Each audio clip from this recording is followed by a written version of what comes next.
and welcome to For Teachers. Today's video we're going to talk to you about different routes into teaching. We're going to discuss my route into teaching. I'm going to talk to Katie about how she got into teaching, and then we're going to look at how to get on board with TEFL courses as well.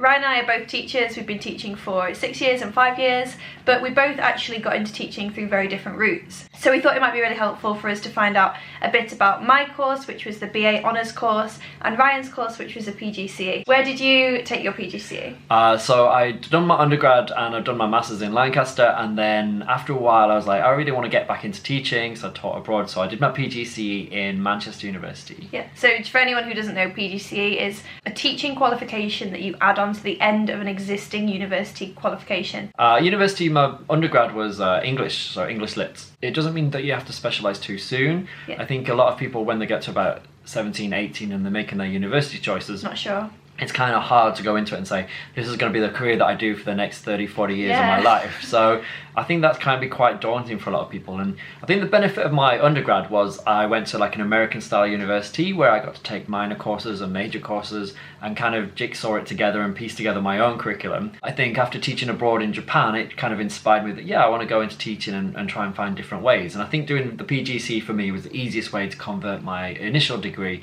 and turn it into a teaching qualification. How long do you spend on a PGCE? Not long at all, really. So by the time you've applied, you have to have done a few weeks worth of work experience in schools. So once you've got that under your belt and once you're onto the course runs from around September till June. It's only about 9 months really, and you do 2 block placements. So you do about 6 weeks or 8 weeks on your first block and about the same again on your second placement. Yep. And the rest of the time is filled in university time and lectures and seminars. It's like the teaching qualification, but it's like squashed into a year and it's quite intense. A lot of people that I've spoken to about different routes into teaching in preparation for this video have told me that if they've done the PGCE, they found it was a really, really intense year of study. Can you relate to that? Do you think it was different? I do and I don't. I do think it was really great, and Manchester have one of the best courses really, so they are recognised as one of the best in the UK at producing great teachers. I do think there was times where, as I said, things that might be universal to a lot of schools, you might not have got taught on the course necessarily. Just not enough time maybe. Yeah, or I think it was just hard to hammer home. So I think depending on where your placements were, you might have got a better concept. So I know one of my placements was in a private school with just 18 children, which was great. It was awesome for a first placement, but it wasn't quite realistic about the other schools in Manchester where my placements were based. And then for my second placement, it was a single form entry school. So again, that has different planning expectations, different assessment grades than you might have in a 2-form entry or a 3-form entry school. You felt like you were sent on enough placements? I got my job in January and I started in June, so I actually started as soon as the placement had finished.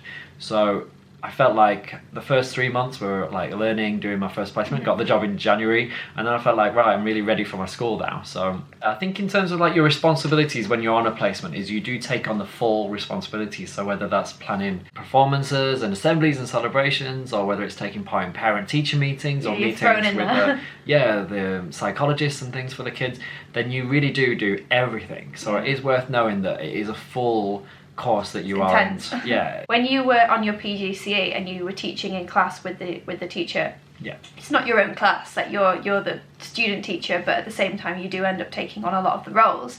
I was just wondering, how much teaching did you do? Because do you have like 3 main block placements, or is it?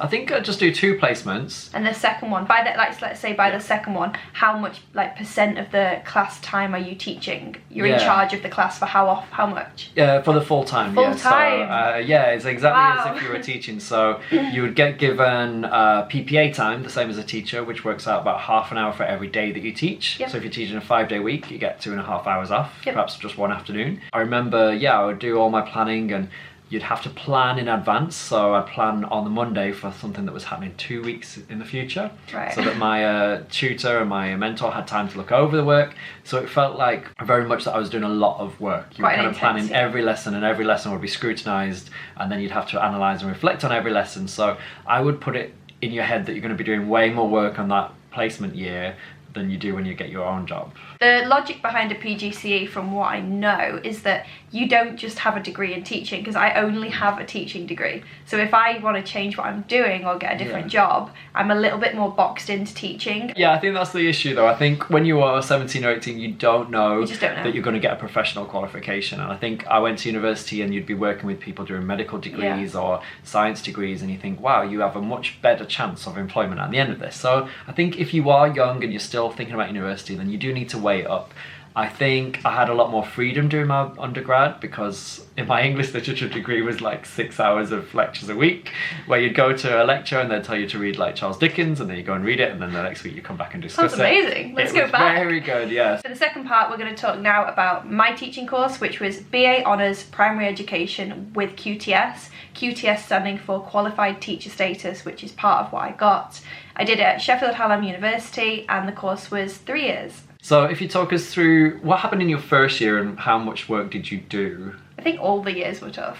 Yeah. Yeah, I think because I chose to do the 3 years, you can do the 3 or the 4, and the 3 is exactly the same, they just squashed the 4 in there. So my logic for doing it was, I will qualify sooner, I'll get a job sooner, I'll have independence sooner and a wage sooner. But in reality, that just meant that I started, you know, teaching sooner, which really, I mean, maybe it would have been nice to have an extra year at university, but that was the route I chose, and it does, you know, fly you straight into teaching as fast as you can. I was 21 years old when I started teaching as a qualified teacher, so if you want a kind of fast route and you know you want to be a teacher, you're pretty sure of it, then it could be a really good course for you. So what were your days at university like? Would you work from kind of like 9 to 5? So we had seminars and lectures, and my timetable was pretty full. I think for my first year, I think I was really lucky. I had maybe like a Friday off, so I had a long weekend. But yeah, the days were, I'm going to say like 9 to 5, but then there would be a few gaps during the day, so you might have the last hour off or gaps during the day. Yeah. I have done a video all about my experience at Sheffield Hallam University, so you can check that out if you want a bit more detail about it. Yeah, it was full on, and then when it came to placements, it was, like you say, really intense. For that, whatever, 6-7 week block, you just had to block it in your head, and like you couldn't go out any of those nights. The percentage went up, so in the first year, your block placement, you would teach like 30% of the lessons, then it went up to 50, then it went up to 75, and by the end you were just kind of similar to the PGCE, like taking most of the class time. So do you think, in hindsight, would you have done my course, or are you happy with your PGCE? Yeah, I'm definitely happy with doing the PGCE. I think for me it was very much one quick, simple way to convert your existing degree into something that would be a bit more professional based. Yeah. Looking as a route into teaching, it was like the quickest way into teaching for me, because I went into it a little bit older. I think definitely I would be a little bit more hesitant about choosing where you go to university if you're going to do the 4-year or 3-year BA course. You want to get it right, don't you? I think there's not many opportunities really in terms of how many organisations offer it as a course, and I know that if you do it somewhere in like the northwest or the northeast, it can be very hard to find placements, and you might end up having to be shipped really a long way. So if you imagine that the whole northeast is based in Cumbria, they can send you anywhere right up to the border, or anywhere from Blackpool, Morecambe, that kind of area as well. So you might be travelling anywhere up to 2 hours for your placement. Yeah. I was quite lucky in the Manchester city centre. There's enough schools that you would only ever have to travel half an hour, 45 minutes. The qualifications that Ryan and I have are kind of held in the same, I don't know, what would you say, ranking? Yeah, once you are a teacher, I don't think anyone really asks you which training course you've been on or how you got there, really. Yeah. So when we applied for our jobs that we have internationally now, it just doesn't make a difference. And in fact, in the UK, when we applied for jobs too, whether you've got the PGCE, which is the 1 year of teaching, very intense, or the BA, 3 or 4 years of still very intense, but lots of teaching, I don't think schools really look favourably on either. So you need to choose the course that's right for you. For me, I would say mine was really good. If you're dead set on teaching, you really want to be a teacher, you've decided that's what you want to be, and you're ready to just, you know, from day one, be immersed in learning about teaching and striving to be a teacher. Whereas Ryan's is probably better if you have another passion that you want to look into, so you're really interested in geography, or you're really interested in sports science, and you want to do something like that first, then you add your teaching on at the end, because you could always change your mind and then not add teaching. You might change and not want to do that anymore. If you would like any more information about the BA course or the PGCE, send us questions down below. For the next part of the video, we're going to talk about a different route into teaching, and that is TEFL.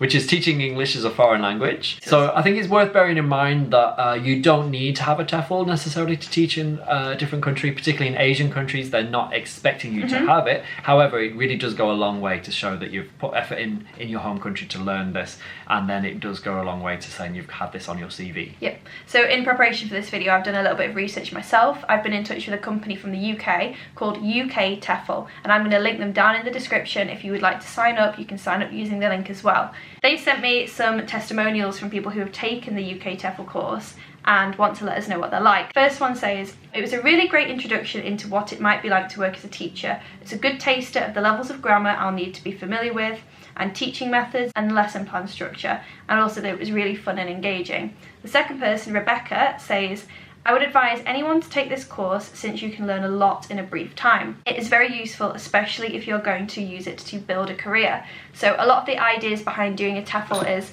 if you want a taster of teaching or an introduction to teaching and see what it's like, and maybe you do want to travel and teach as well, maybe that's something that you could do. Okay, so if you're going to look into a TEFL, it's really great to do a little bit of research and really make sure that you're going to choose one that is right for you. There are lots of different companies out there that offer them, and you do have to pay for them just the same as you would for any other course. So there may be bursaries and financial incentives for whichever one you choose, so it's worth looking into them.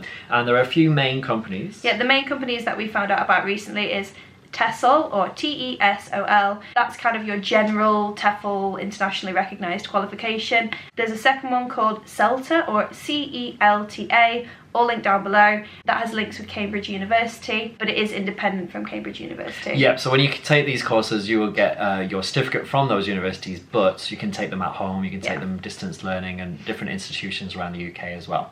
But if you are paying to take this, you do want to make sure you get it right, so you need to do a lot of research first, talk to other people who have taken these and where were they able to use them, what countries were they able to take them to. I spoke to a friend recently who chose to take her TEFL qualification abroad, so she actually did her qualification in the Czech Republic because it was cheaper to do it there than it was in the UK. So really shop around, really find out a lot about what each course is going to offer you.